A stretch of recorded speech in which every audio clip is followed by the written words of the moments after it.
আসসালামু আলাইকুম। প্রতি বছরের ন্যায় এবারও আমাদের স্কুলের ব্যাচ ভিত্তিক খেলাধুলা আয়োজন করা হয়েছিল। আর এবারের আয়োজক কমিটিতে ছিলাম হচ্ছে আমরা ব্যাচ 18। আর এই খেলাটা অনুষ্ঠিত হয়েছিল 27 রমজান থেকে এবং ফাইনাল হচ্ছে ঈদের 2 দিন পর। প্রতি বছর ঈদের একদিন পরই আমাদের ফাইনাল খেলা অনুষ্ঠিত হয়, কিন্তু আবহাওয়াজনিত সমস্যার কারণে এবার সঠিক সময় আয়োজন করতে পারিনি।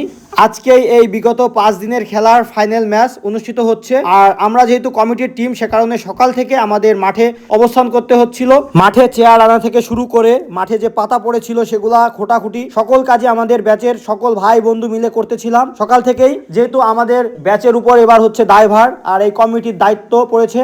প্রতি বছরই যাদের উপর দায়িত্ব পড়ে তাদের একটু আলাদা প্রেশার পড়ে। যাই হোক, আমাদের মূল উদ্দেশ্য খেলাটাকে সুন্দর এবং সৌহার্দ্যপূর্ণভাবে শেষ করা। আর আজকে আমরা সেই প্রান্তে দাঁড়িয়ে আছি যেখানে হচ্ছে ফাইনাল ম্যাচ হবে এবং অনুষ্ঠিত হয়েছে। আমাদের প্রতিপক্ষ ছিল আমাদের বড় ভাই, তারাও যথাসময়ে মাঠে উপস্থিত ছিল।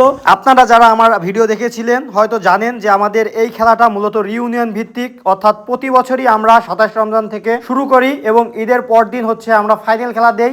আর যেই ম্যাচই জিতুক না কেন ফাইনালে বা এমনি সেমিফাইনালে, এটা কোনো বড় বিষয় না। আমাদের বড় বিষয়টা হচ্ছে ঈদের আগে যখন সকলে বাড়িতে আসে এবং ঈদের পরে হচ্ছে সকলে বাড়ি থেকে চলে যায়। আর এই মাঝবর্তী সময়ে হচ্ছে আমাদের এই খেলা অনুষ্ঠিত এবং শেষ হয়ে যায়, কিন্তু একদিন লেট হওয়ার কারণে মাঠে লোক সংখ্যা খুবই কম, কারণ সকলেই জানতো যে ঈদের পর দিন খেলা হয় এবং এই ছুটি বা যে যেখানে থাকুক না কেন এই ফাইনাল খেলার উপলক্ষে এই আমাদের মকসিদপুর এসজে স্কুল বা মকসিদপুর উপজেলা মাঠ এখানে উপস্থিত থাকে এবং একসাথে আমরা সকলে খেলাধুলা করি এবং খেলা উপভোগ করি। কিন্তু এবার একদিন পিছিয়ে যাওয়ার কারণে সকলেই হয়তো তার কর্মস্থল বা তার এলাকা বা কোনো বিশেষ কাজে চলে গিয়েছিল।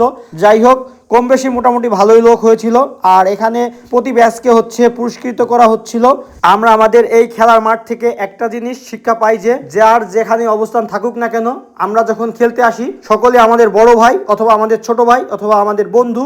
আর এখানে কোনো কারো কর্মের বা কোনো কিছুর কথা উপস্থাপিত হয় না। এখানে একটাই তার পরিচয় থাকে, সে কোন ব্যাচের এবং কোন স্কুলের। আমরা সকলেই আমাদের এসজে স্কুলের এবং আমাদের ব্যাচটা থাকে শুধু আলাদা।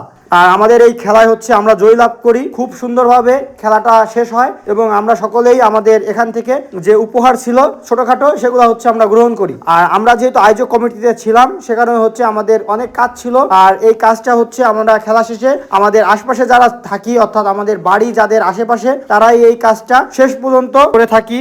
আর যাই হোক, এই খেলার মাধ্যমে আমাদের সকলের সাথে ভ্রাতৃত্ববোধ এবং ভালোবাসা নতুন করে জন্ম হয়। এটা হচ্ছে আমাদের স্কুলের একটা ঐতিহ্যবাহিতা রূপ নিয়েছে। আর আপনারা যারা আমার ভিডিও দেখেন তারাও চাইলে আপনাদের স্কুলে বা কলেজের যে একটা ব্যাচ থাকে সেই হিসাবে আপনারা এটা করতে পারেন। অনেক আনন্দের সাথে খেলাটা সম্পূর্ণ হলো। আসসালামু আলাইকুম।